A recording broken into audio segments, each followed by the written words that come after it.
All right, are we ready? Franklin. Have we drank enough? Sound speeding.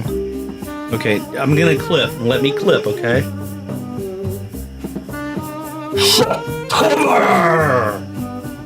Welcome, ladies and gentlemen, to the Grande Bouffe. The big feast. With myself, Cole Smithey, and my co-host, Mike Lacy, and this week's special guest, Phil Holt. As always, we are here to copiously consume international politics and culture through the prism of a single beer and a different movie every week. Good evening, gentlemen. Good evening. So I can't do that as well, so I just sort of undercut it. The Texas Chainsaw Massacre. This was Phil's idea. I'll take responsibility. Oh, good. Yeah, I mean, it was great to revisit. I really Phil Holt, enjoyed it. revisiting Le Grande Bouffe. This is our first guest to revisit the podcast. Welcome. Wow. I I feel special. You're the top of the list. We had to get you back. Phil and I had beers a couple of months ago and agreed on talking about the Texas Chainsaw Massacre for this podcast, and here we are. So much to say. It is. So I think it's the perfect Halloween movie, really, in every way. I don't think it is like timed to Halloween exactly in the film or anything like that, as some of the big franchises are. But this franchise is really in the spirit of it. Is it a slasher? See, it is a slasher film, but I would not call it a franchise movie. I don't think No. even though it has been co-opted into a franchise. When Tobe Hooper made this movie, 1973, right? Right. It was not, I don't think, intended to have anything to do with the franchise, but it is very much in the lineage of Psycho, which was the first slasher movie. And I think that Tobe Hooper really took inspiration from Hitchcock, from Psycho in particular, and created this terrifying horror film.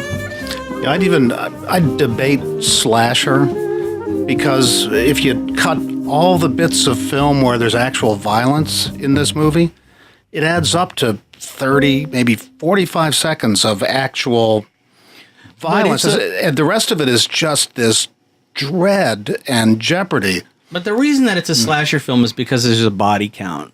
It's because there's... Is it not because people are being literally slashed pretty frequently in this film? People are being killed. But they're also being made into barbecue. So there's a whole I want to talk about that. I want to culinary. That's implied.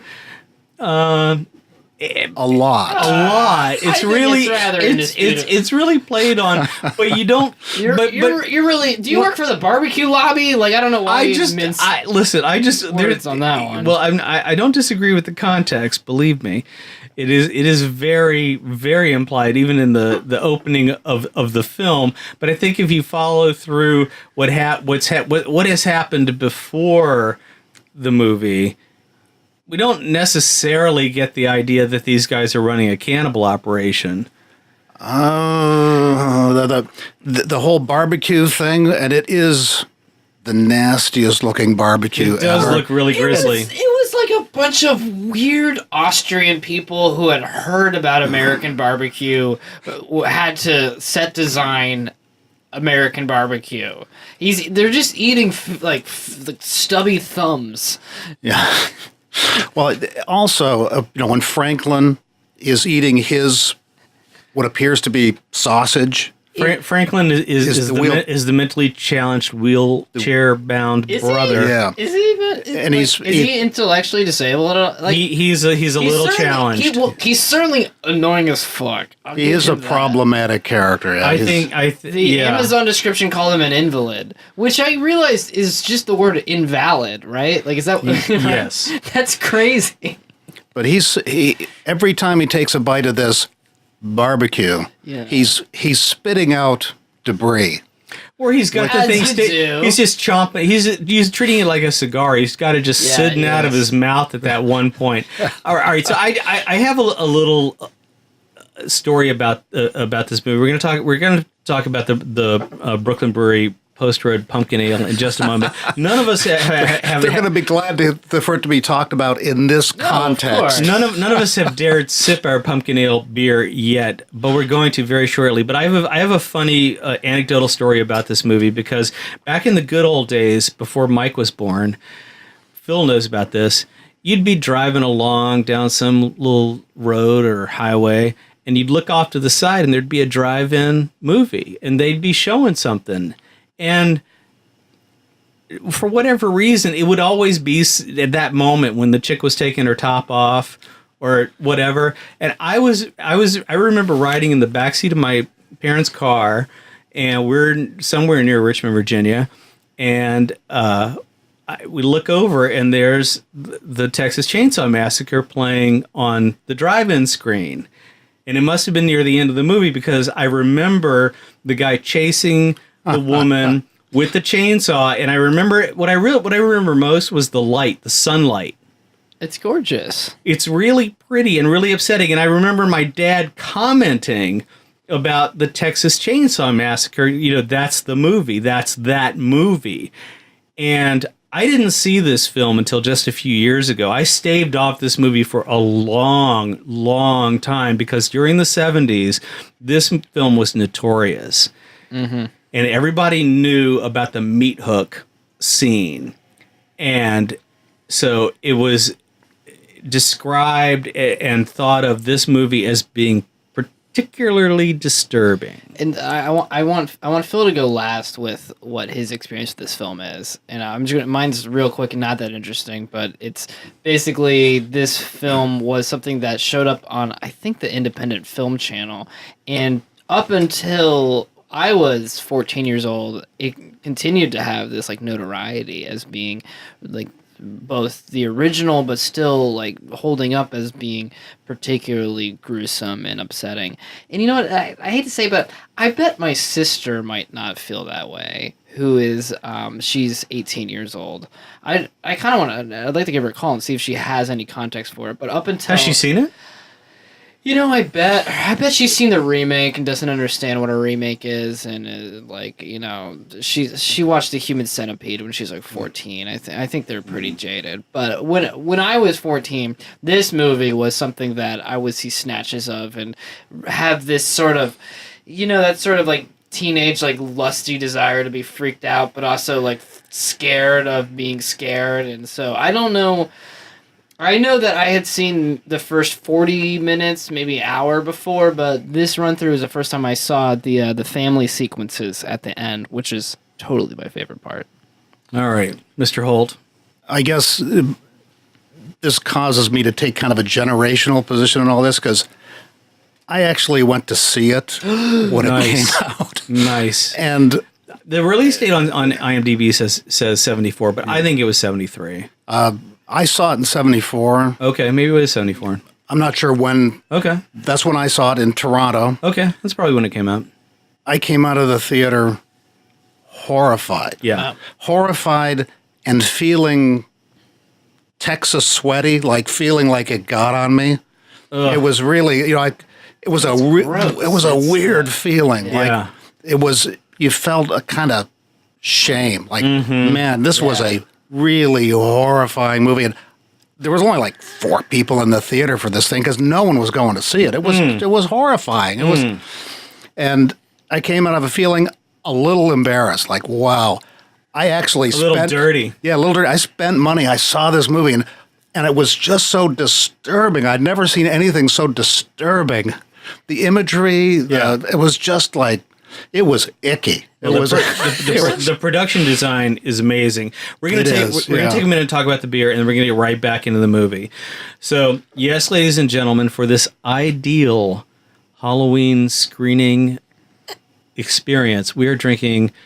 They call it Brooklyn brand Post Road Pumpkin Ale from Brooklyn Brewery. It's a post road because Brooklyn, as the kids say. When you get to the end of the road, and your post road is when you start running into some interesting characters. I don't know. It's pumpkin ale. I like pumpkin ale. I was trying to tie it in. It's the Halloween thing. It's absolutely it's perfect. It's a 5.0 ABV, and pumpkin beers are typically reviled, especially in New York City as being cheesy and not very good, but This one goes light on the pumpkin. I find it to be tasty. Screw New York. I like it to be as pumpkin-y as possible. This one's, I know you're out there, Brooklyn. Go even deeper. It's a great.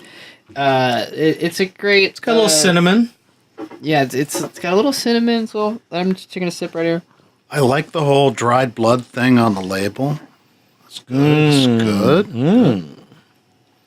In the 18th century, colonial Americans brewed wonderful and interesting ales using local ingredients. Barley was the principal ingredient, but pumpkins were favored by brewers. It continues on the other side of the label. For the rich, spicy flavors, which melded perfectly with malted barley. Post Road brings you a delicious rendition of this traditional American classic. I like the idea that it's like, all right, maybe you don't love pumpkin ale, but the people who know better do. Which is a great segue back into an original horror film. It's an original. Which you might not like, but people who know. They Ridley Scott.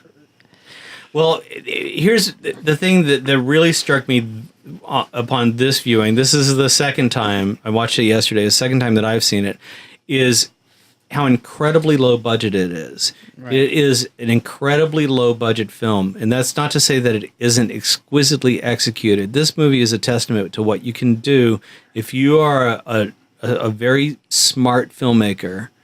What you can do with not much money, because even as far as the casting goes, Marilyn Burns, I believe, is the lead actress's name, and she played Sally. I hope that Marilyn got an extra $100 in her check, because she is the key to this movie, and her performance is so intense and so believable. She is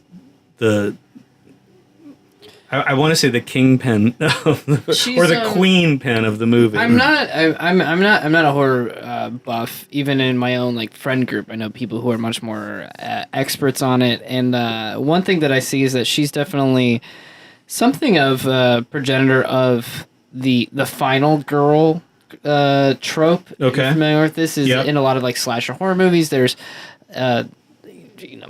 tons of main characters that get killed off, but inevitably it seems like one girl comes down to a survivor girl. A survivor girl. Maybe it has something to do with her character. Maybe she's chaste. There's always the sexual. This movie, less than a lot of the other ones. This movie seemed to you don't have a specific reason why the people who get killed, other than that guy looked a lot like Bob Denver and kind of had it coming.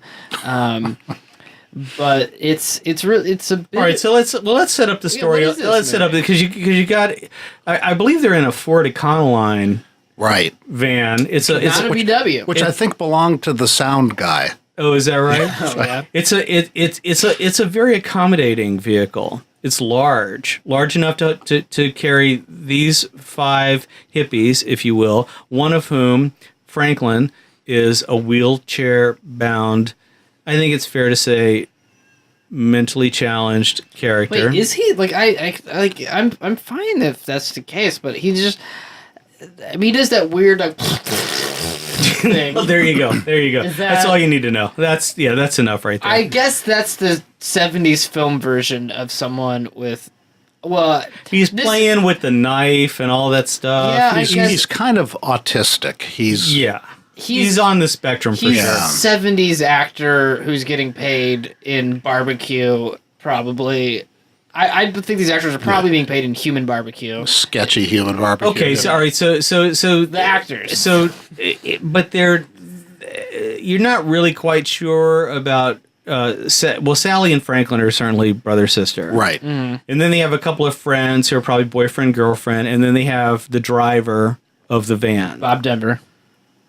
And looking guy, will qualify it if you haven't seen it. And they want to visit the old family home, the old Texas family home. Can I stop you there? I think they're on a trip to make sure that their grandfather's grave wasn't I want to say desiccated, but Desecrated. desecrated. Yeah. Because as the opening credits show, there's been a human who's like impaled upon kind of an obelisk.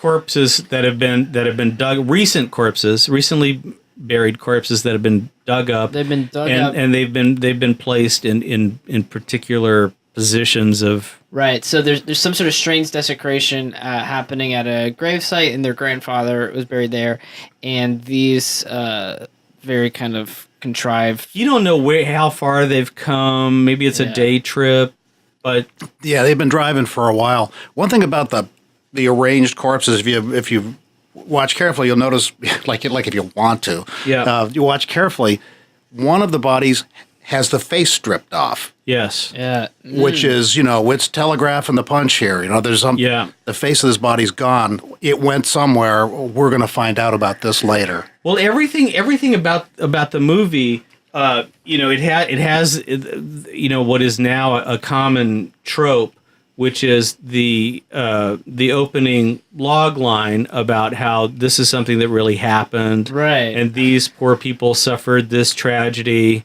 Had there been a lot of movies like that? I think of Fargo that has this. This is long before that. Well, Cole, I know that. I'm just saying. But just thinking that, this is such a thing that I think now if a movie says it's true, I don't really believe it. Yeah, I think this is a very early use of that trope. Yeah, did Hitchcock never use it? That seems like something that he'd be down for. Well, he did it. He did it in his own way. He would do these little commercials where he would come and talk and speak to the audience and set them up. But I don't think it was a log line. And I also wanted to say that I recently heard an interview with Tobe Hooper from NPR, an interview that he did with Terry Gross. They replayed the interview after he passed away. He just passed away about 6 months ago, not long ago. And he was talking about this film and how he initially wanted to get a PG rating for it. Yeah. What? Which gives you an idea of, the 70s. And also how he handled the violence in the movie, something that Phil was talking about earlier, where it's everything that he does is really the way that he works your imagination and what he does and what he does with the camera angles and the soundscape. The soundscape for this movie is just terrifying. Nothing more so than the meat hook scene, which I have seen, and I remembered in my head. I remembered a meat hook going into a woman's back and like stabbing her violently. Rewatched it on this Amazon fully original version. None of that happens. It's kind of disappointing when you really watch. And I wasn't disappointed. There's what they do though. There's blood on the wall, and there's a wash tub at her feet. That's all you need. If that hasn't filled enough blanks for you, I don't know what else to do. I mean, those two things by themselves are so horrifying. Being you fill in all these blanks. The act of being impaled on a meat hook, and I mean, we can talk about Tobe Hooper's oeuvre. No, the techniques that he used in this film, which are so precise. You think about somebody like C.C. Sabathia as a baseball pitcher, and you think about Tobe Hooper as a filmmaker. This guy is so on point. Everything that he does in this movie with the camera angles, the way that he moves the camera, when he moves the camera, how he builds the suspense to the point that you were talking about when Sandy is in that scene with the family and the camera is doing all the close-ups on her eyeball. Sally. Mm-hmm. Is that right, Sandy? Sally. Sorry, Sally. He has very carefully planned out this film. I would be surprised if he didn't use what's it called with the little pictures. Oh, storyboarding. If he didn't use storyboards, I would be surprised. Phil, I want to hear more about your experience with it, because I almost got a sense that when you watched it, is a bit like watching a snuff film. Like, can I bring up a comparison to just sort of set you up a little bit? You saw The Exorcist when it came out. Did you feel differently seeing The Exorcist versus seeing this? Both very memorably disturbing films, but in very different places in terms of Hollywood movie independent film. Exactly. Yeah, but the thing about this, there was a reality to this film. Yeah. Right. The Exorcist had the effects were shocking and disturbing, and it had a big impact on the audience and all the rest of it. Exorcist had come out the year before this. Yeah, but this was that right? about a year before. Uh-huh. This was so raw and realistic. There was no, it was all, there were no effects. Right. There were no effects here. That was a real meat hook. Now, the fact that they don't actually put her on the meat hook in real life didn't matter. It looked so real. And it's smart. It's kind of doing a Jaws thing, which is, all right, do we show the shark working poorly, or do we just kind of not show it? They could have done a really cheesy lady with being it's stabbed the composition. by the meat hook, He knew exactly the angle. The camera's at a low point of view, pointing up when you see it, and so he's got here's the face ripped off part in the beginning that we were addressing. We're watching the film as we're talking about it, so the compositions are so frightening. They're so disturbing when you see where he has the guy who's just been killed in the foreground and the poor girl who's hanging on that meat hook, and this guy who you've never imagined that there would be a person like this. He's got the butcher apron on. He's a huge guy. He's got the chainsaw, so you hear the chainsaw. He's got a mask sewn of human flesh pasted or put over his head. It's terrifying. And before the meat hook scene happens, remember she's sitting out on the swing and decides to go, because I guess Kirk or whatever his name is gone in the house and is not coming out. Mm-hmm. She goes to follow him into the house, and the camera tracks along the ground behind her and gets that beautiful Texas sky with the clouds and the house. It's beautifully composed. It's American Gothic. And it's terrifying because you know where she's going, and this real kind of serene, beautiful shot is leading to, the living room where all the feathers are on the floor and the chicken is in the cage and Leatherface is waiting behind the metal door, which was the first time I saw it when that metal door closed. I want to talk about that. Oh, it was like talk about that. The imagery was so disturbing. And this also it points to what Mike was talking about, the editors, Sally Richardson and Larry Carroll. Let me just make sure. Daniel Pearl, oddly, was the cinematographer. Larry Carroll, the editors. And I think that Tobe Hooper co-wrote it with a woman too. So any concern about there not being female involvement at every level of the production of this movie is pushed aside. And I think that's part of the genius of this movie too. But okay, so you got these 5 kids that are talking about astrology and trying to get gas at a place that they'll wash your your windshield. Hang on, let me get to the chase here. So so it's a gas station that doesn't have gas, but they'll sell you some barbecue, albeit human flesh barbecue, and the one guy, the sanest guy of the bunch, the guy who's the most likable guy, of course, is going to be the first victim. And this is the big haired glassed, the guy I keep calling the Bob Denver guy. I think the Bob Denver guy actually is the driver. Oh, you're right. Yeah, it's the guy with the gap teeth, right? Yeah. So this is the guy who seems a little sane. Seems to be like the most normal of the bunch. And sure enough, he meets with a very quick and violent death, but not quite so quick because his body twitches really hard. And this is the snuff aspect of the movie. This is the one scene that to me is the most disturbing because you don't, as an audience member, if you're coming into this movie cold, I hope if you guys, I hope you've all seen this movie before you're listening to this podcast. Because Leatherface comes out, somebody who's just unimaginably frightening human being, and just hits this guy in the head with a hammer. And once isn't enough. The body's still twitching. Hits him again. He's still twitching a little, and then he's gone. The one guy who looked like he could have been on Leave It to Beaver 10 years ago, now he's gone.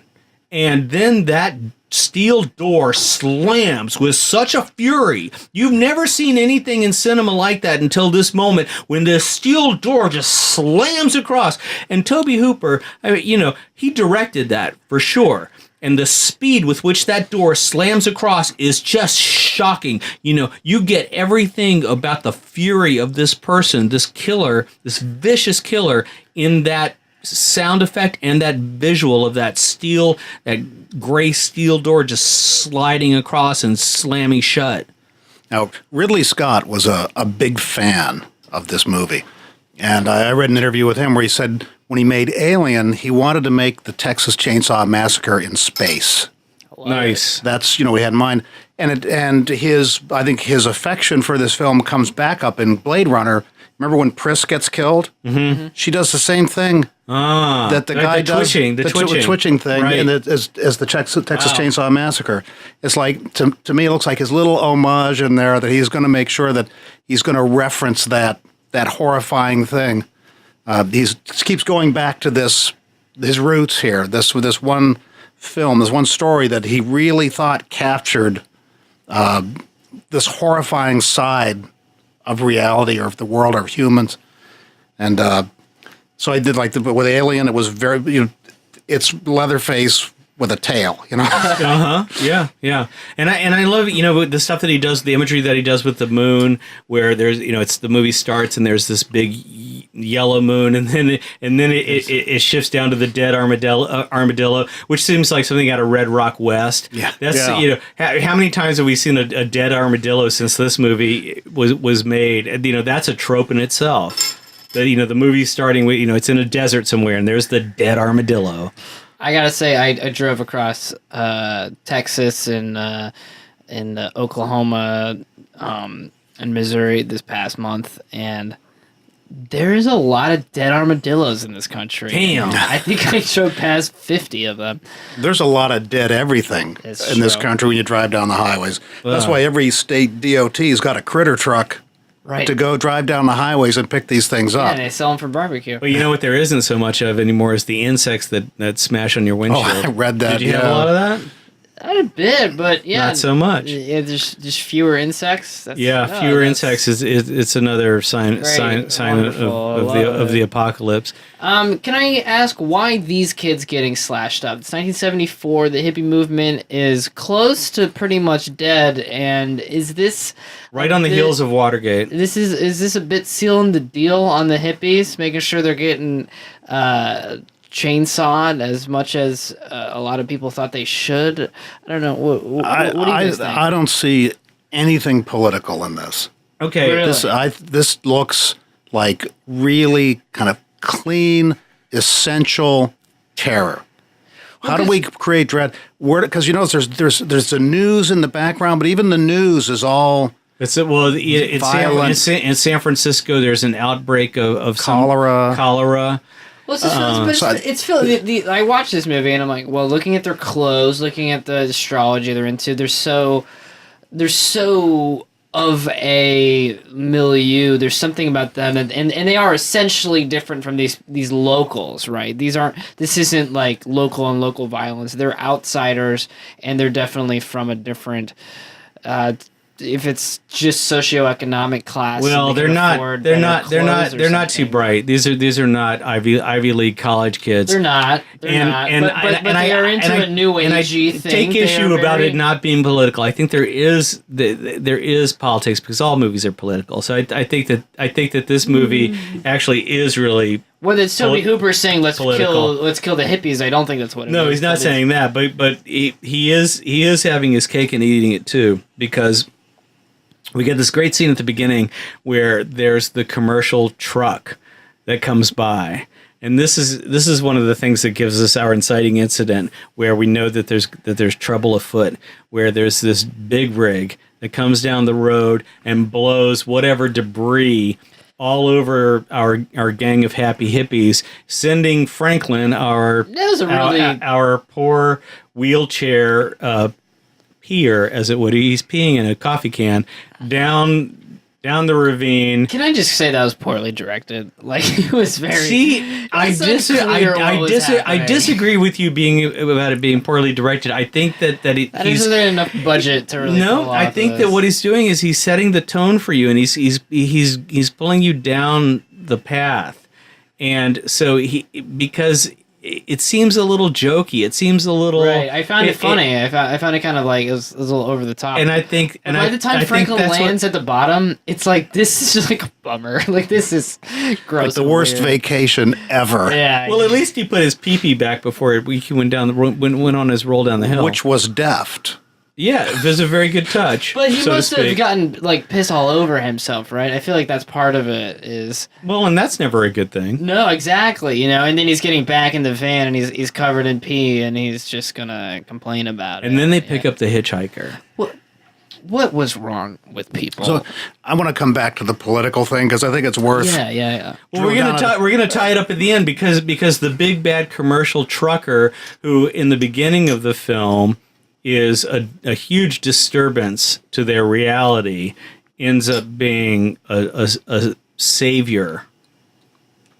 And that's why I think that he has his cake and eats it too. And also because it's called the Black Mariah. Yeah. The truck is called, as any Clash fans out there will immediately recognize the significance of the Black Mariah or the Black Maria, which is in London.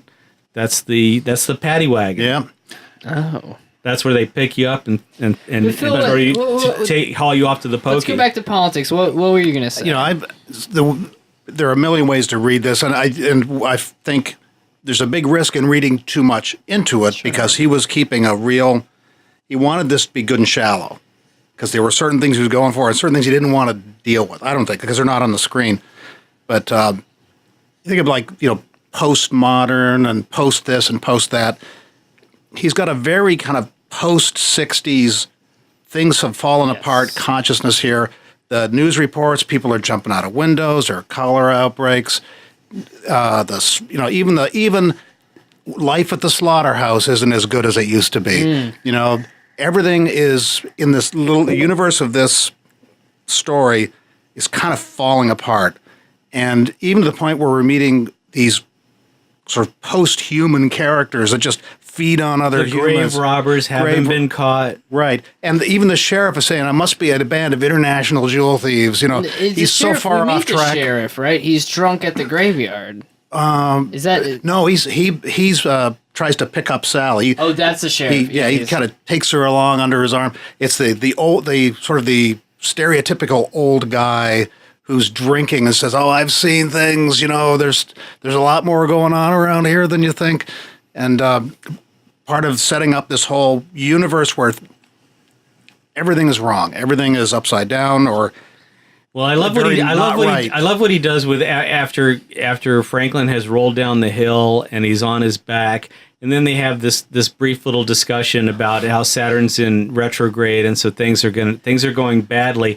And then just a few seconds later, at the end of the scene, the next scene that comes up is a guy who's drunk holding the bottle up, and it's from a similar angle that you saw Franklin, but you're seeing him upside down on the screen, and so the cinematic storytelling is just glorious. This movie, if you were a film student and you wanted to skip film school, just watch this movie and you'll know everything you need to know about making a good movie, about how to make a good movie. You can turn off the sound and you still have a great movie. Oh yeah, no question. It visually holds up and tells itself. Yeah, there's the old guy. And it's from that low angle. He uses this great contrast of angles, and that looks like Norm Macdonald's brother. Yeah. I think I didn't know Norm Macdonald's older brother had a role in the movie, but there he is, as the overly friendly town expert who wants to go with Sally. But even the people in the scene, the people look wrong. Yeah, everybody's a little messed up. The only thing right about any of it is Sally. Right. I think that there's something about. But she doesn't wear a bra. There's something about. Just saying. There's something about the filmmaking that gives this a feeling of a snuff film. It feels like it shouldn't have been made. It feels like it was filmed secretly or covertly. Like they didn't get the releases from the people. It feels like you're not supposed to be watching it for some reason. And I think a lot of that's to do with it. It does lack a certain polish, Oh yeah, I think it's intentional. I think that when you're watching the scene where they're walking through the graveyard, you feel like you're spying on somebody. Yeah. Now it's a shout out to Tobe Hooper though. It was a 32 day shoot with at least 12 to 16 hour days. Some of them running into 24 hours. That's a lot of film. Yeah. And by his own testimony, he did a lot of sanding and polishing to get this to where it was. And he had plenty of footage to do it with. And the economy here is amazing. The editing. There is not a second that doesn't belong. Right. You can tell he's timed everything so perfectly. Frame to frame, scene to scene, shot to shot, everything. No question. Just tumbles forward. You feel like you can't take your eyes off the screen, because if you do, you're going to miss. You're going to miss the thing you came to see that you don't want to see.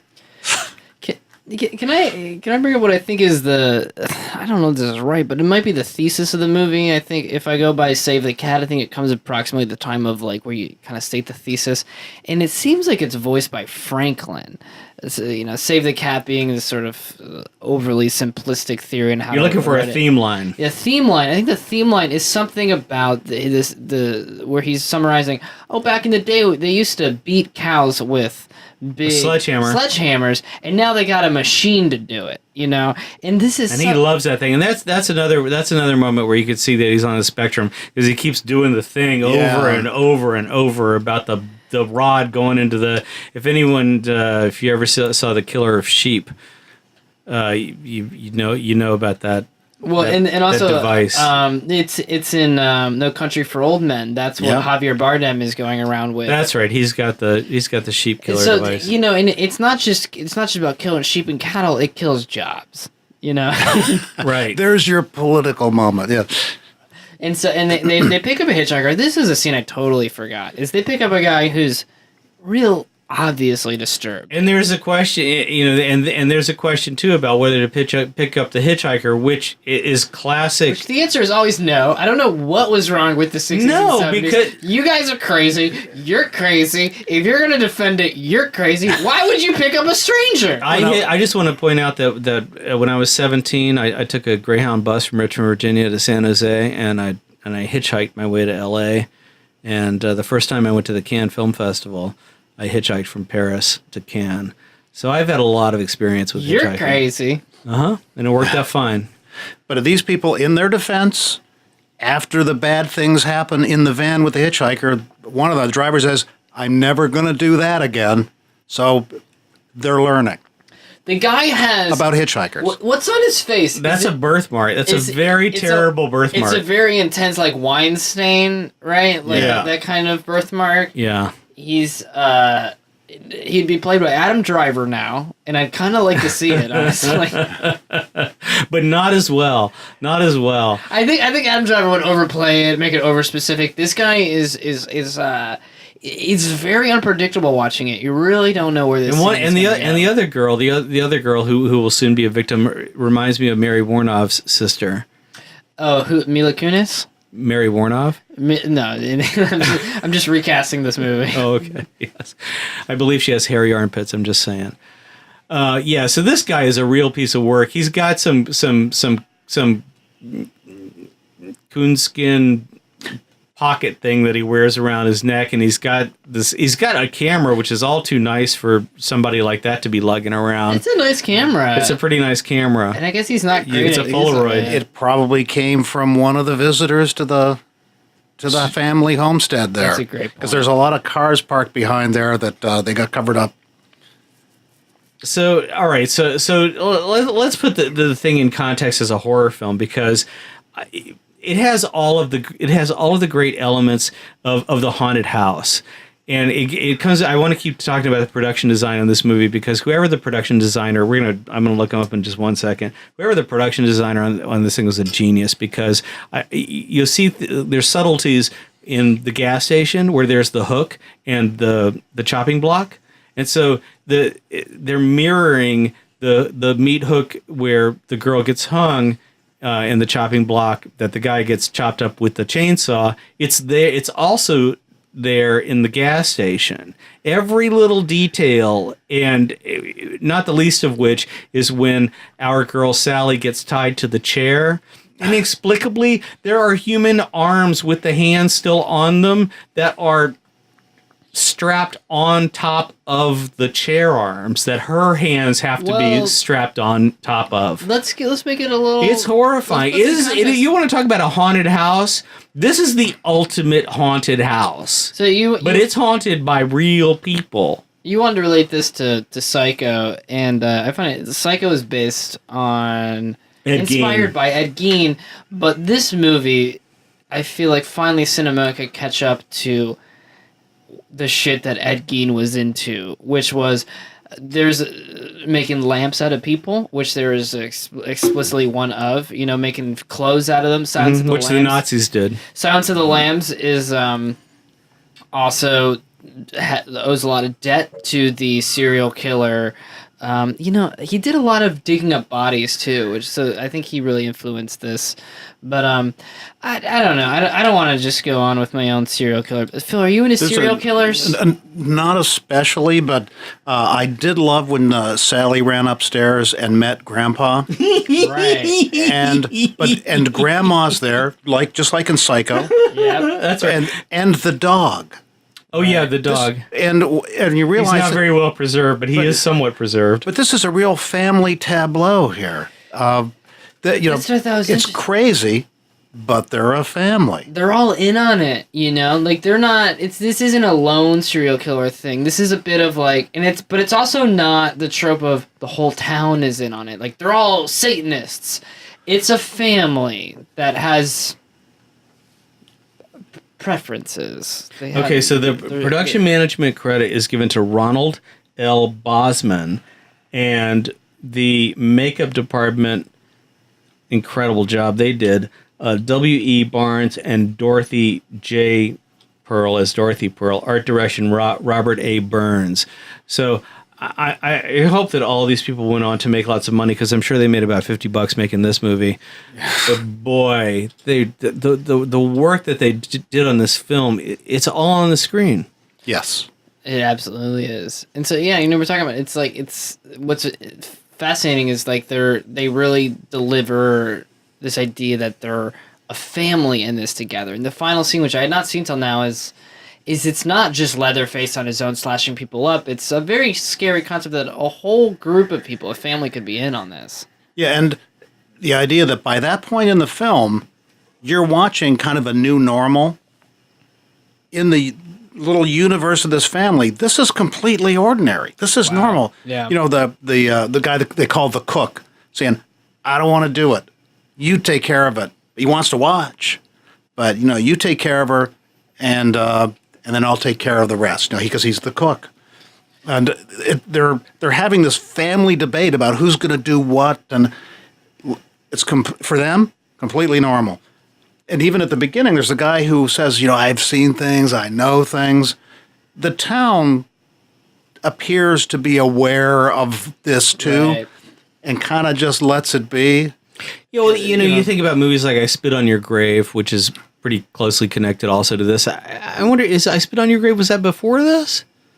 That's a good question. I'll look that up while we're talking. But I love how they're questioning the guy, and Sally saying, my grandfather lived here, and the guy at the gas station. Oh, I think I know about that place, and damn well they know every spot of land around here, and you get that Deliverance, which came after this for sure. It also has that Deliverance air about it. This movie just influenced everything. It's so much this transmogrification of American Gothic onto it's this extension of American Gothic from Psycho and into the rest of the 70s and the 80s and it's such an influential work of art. It's amazing. So here's another weird thing about the parties involved. Sally and Franklin, this was their grandparents' house. IRL, as we would say today. Who live in their real life. In the movie. In their real life. Mm-hmm.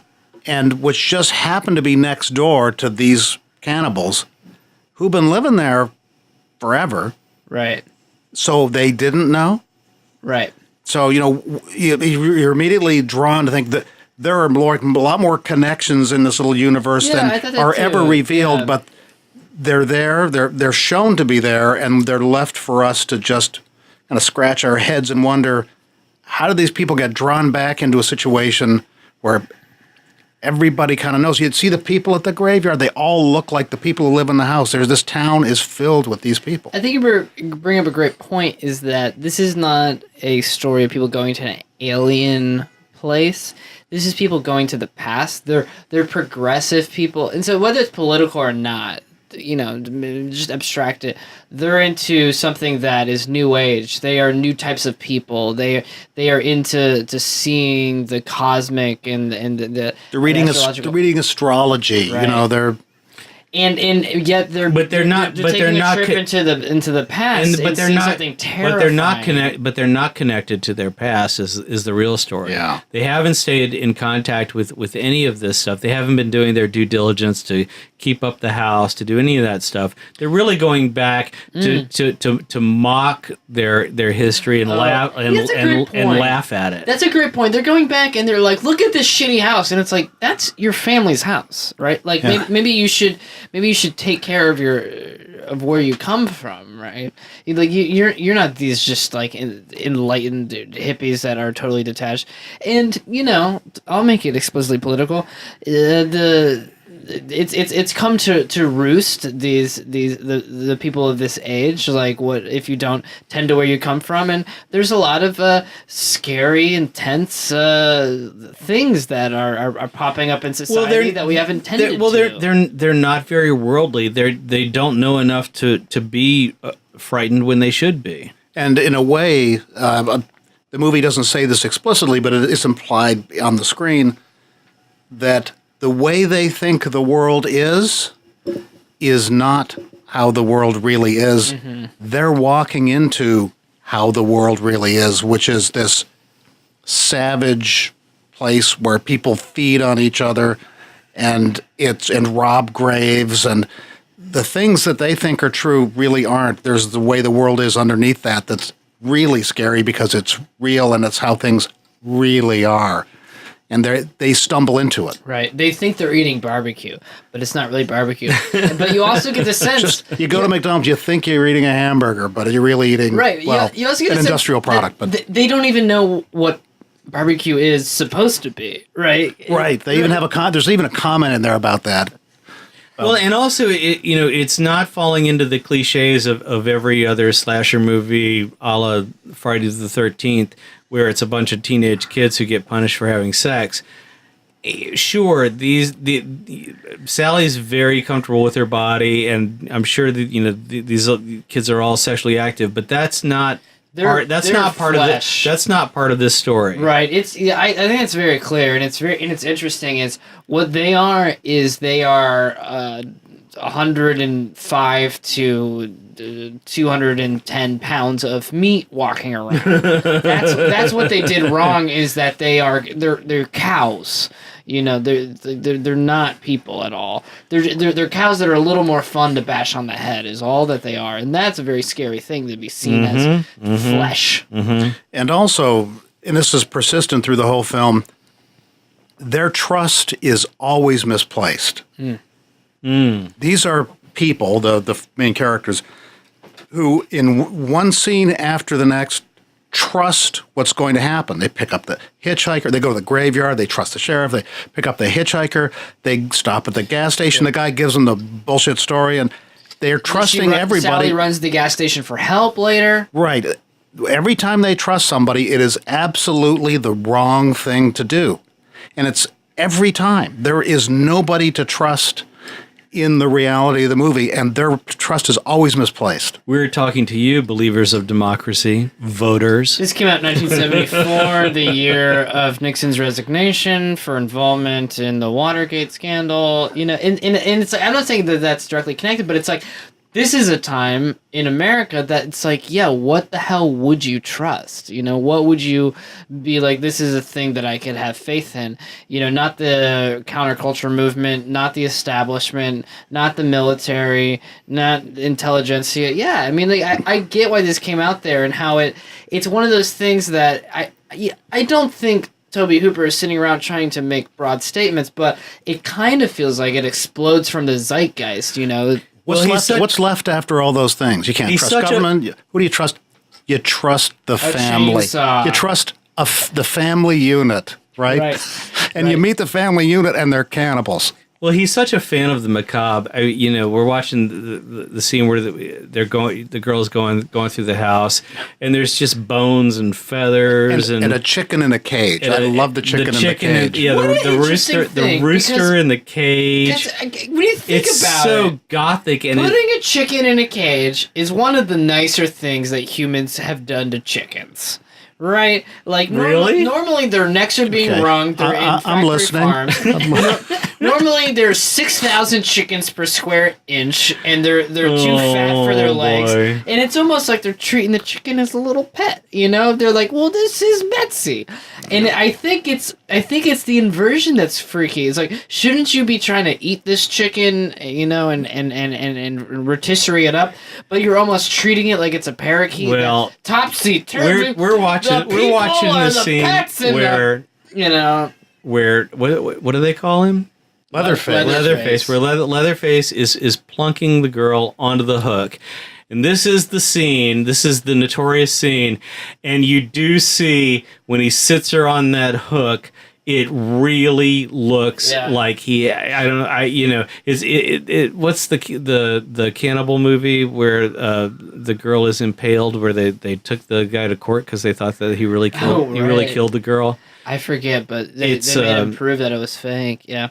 I think they jailed him for a while, the Italian filmmaker. Right. I'm going to digress here. Yeah, go ahead. I love when he fires up the chainsaw, the kitchen fills up with smoke. I mean, the specific. The composition, so real. That composition is so eerie. That blue smoke. The way that it looks like all natural lighting. There's the lighting designer. How did they make that scene so dark but perfectly lit? Did they? I guess maybe they just used natural light and bounced it around. So it's that scene of Leatherface that sticks with everyone. But I think it's very interesting that by the end of it, it's there's a very different view of what Leatherface's role is in the family, and he's kind of a comic, sort of pathetic character. He's Franklin. Exactly. You know, I actually was talking to Cole before we recorded. I was like, I bet it's the same actor. No, and it's not. It's not, but they play the same role. It's a very similar role. Yeah, so he's sort of the bottom of the family hierarchy here. Absolutely. Okay, and so there's the symbol that the guy draws on, and they talk about it being like a Zorro symbol. You guys hip to what I'm talking about? It's really the Ohm symbol. Oh, is it really? It is a sacred sound and spiritual icon of Hindu religion. That's the Ohm symbol. Yeah, that's what's going on. So these enlightened hippies don't even recognize the sound inside of the unit. No. Well, the guy writes in blood. The hitchhiker makes the Ohm symbol, and they just make a joke like, "Oh, look, yeah, we're marked by the." But that's a little kooky too, because this was at a time when people were following Carlos Castaneda. It's reversed. The Ohm symbol is reversed here. It's backwards. But that's also a reference to Charles Manson and the whole Helter Skelter thing, where there's they spelled wrong in their own. Yeah. Hey, they were in a hurry. So Hooper is playing off these social motifs that are in the air at that time, but it's done with such a light touch that it doesn't call attention to itself. It's just there to make you feel something, and then it builds and it builds and it builds. And Sally, in her nighttime conversation with Franklin, sums some of this up when he says, "Do you think that's all true? And she says, "Oh, I don't know. Everything means something, I guess." Yeah, and the guy asks, in a very unhippie-like way, do you really believe any of this? Which is not, I lived through those days, and everybody believed everything back then. So the fact that Hooper was putting in, a little bit of doubt there is, they're conscious. Anyway, I think that if anybody wants to watch an awesome Hollywood movie that will really scare you. Would you call it a Hollywood movie? I mean, a horror movie. Did I say Hollywood? Yeah, Man, I've had too much beer to drink. Yeah. Horror movie is what I meant. Horror movie. A great Halloween horror movie. Not a Hollywood movie. A great Hollywood movie that'll really scare you. Halloween Watch The horror Player. movie. That's a movie that'll put fear into you. Well, we have done it on the podcast. This is a great example of what can be done without Hollywood. Yeah. Yes. Exactly. And when you hear or read interviews with Tobe Hooper, they were so unencumbered when they were doing this. I mean, there was financing and there was some of the usual movie making mechanics, but they didn't have 10 layers of executive management, redesigning every scene. No, a lot of it seems like it was shot guerrilla style. Yeah. I wouldn't be surprised if they just didn't go find some old abandoned house and shoot. Apparently, again, I've seen pictures of it before they started shooting. It was actually a very nice house. Oh, is that right? Yeah, they really dressed it up. It's very well dressed for this film because before that, it had a real nice kitchen and it. Oh, okay. So maybe maybe they did all the file all the permits and everything. And in fact, the house has been since moved. You've heard about this, right? They moved the house to another town in Texas where it's now a restaurant. What? I wish I was in Texas last week. I wish I knew this. I would have gone. Yeah, if you're near Austin, you could have gone to this place. I was in Austin. Phil, you're Missed such opportunities. I'm going back for You're New such Year's, a font of probably. information. What else are you holding out on us, Phil? Before we close, we gotta pick a few more details out of Phil because he knows things he's not telling. Did they film Poltergeist in this apartment? You can tell us. In this apartment, no. But a woman did die here. Is that true? Yes, the woman who lived here before us. Ah, okay. No, not like recently. Not Okay, recent, no, good. not for a long time. No comment. Yeah, and she wasn't paying much rent. I'll tell you that. So it worked out pretty well for her. But Yeah. well, they moved this and they turned it into a restaurant, and Is it still barbecue? they might. They have a room where you can go. You get your picture taken with Grandpa. Oh, I love it. Yeah, I hadn't seen it end, and Grandpa is such a, he's very comical. Very His comical. Makeup's not great, but I think it's awesome. But you get over it in a second, and you're like, you know what? This is fucked up. This is fucking there's terrifying. some more trivia that from what I've read about this. The guy that played Grandpa, it took hours to get this makeup on him, and it was like 90 degrees, and he said, "I'm not doing this again." So all the shots you need, you better get them today because I'm not putting this makeup on again. So they went. It was like a 20-some-odd hour day to get everything, so they didn't have to put the makeup back on Grandpa the next day because he wasn't going to do it. And the scene that we're talking about, I love how Hooper, he exacerbates the horror and the suspense of the scene with humor, because the story is that Grandpa never misses. And he's the one who's got to kill the girl with the hammer. They're going to let Grandpa do the deed. They got her head over a bucket. Right. And they're trying to, the son keeps putting the hammer back in his hand and swinging it down, and he keeps missing. But then he gets a pretty good hit on her. It's something about perspective where, to the characters we followed thus far, this is the most intense, the most horrifying, the most unbelievable day of their lives. And to this family, it's Wednesday. You know, it's fun. It's like oh, give Grandpa a shot this time. This is unexpected good fortune. Look at this. Yeah. He gets a chance to. These people just walked into this. What about the girl in the freezer? Yeah, I mean that is such a horrific moment, and Hooper dares to give you hope for that girl. She's locked in this freezer. She's making a noise. The other hippie is trying to find out what it is, and he opens the freezer, and there she is. She pops up for a minute. You're hoping, hey, maybe she's going to be okay. And there's Leatherface again, clobbers the guy, and then she's back in the freezer for the last time. She's never coming out of there. There's a hopelessness. There is a real serious darkness that by the time we get around to Grandpa, we're happy that there's a tiny bit of humor, but Hooper is using that humor against us. And thankfully, the girl, when they untie her to kill her, she somehow manages to get away from them, albeit horrifically. Well, they're in the scene where they cut her finger. Yeah. Apparently, they'd had this rigged up with a tube and everything where they're going to try and get, and it was not working. It kept getting clogged up. So finally, they just cut her finger. I thought that was real. I thought that was, yeah. It looks real. That's the lore of the movie. Is that's a real cut. Wow. But when she does finally escape, she crashes through the plate glass window again. Yeah, second time. And somebody asked Hooper, like, why did you do it twice? He said, because she needed to do it twice. I mean, there was no, I didn't feel like escape. Yeah, I didn't feel like I had any rules about how many times I could do anything. So it reminds me of Polanski's The Apartment. Yeah, The Tenant. The Tenant. That's yeah, right, the Tenant. Yeah, he goes through that 2 or 3 or 4 times, and the thing is, it's just more fucked up every time. In this case, she goes through the window and she lands on the ground. And again, this to me is one of the great nightmare moments of cinema. And we've all had this dream. You're trying to escape and you can't move. Yeah. And you watch her and she's trying to get up and she can't. She can't move. You're thinking, why aren't you running?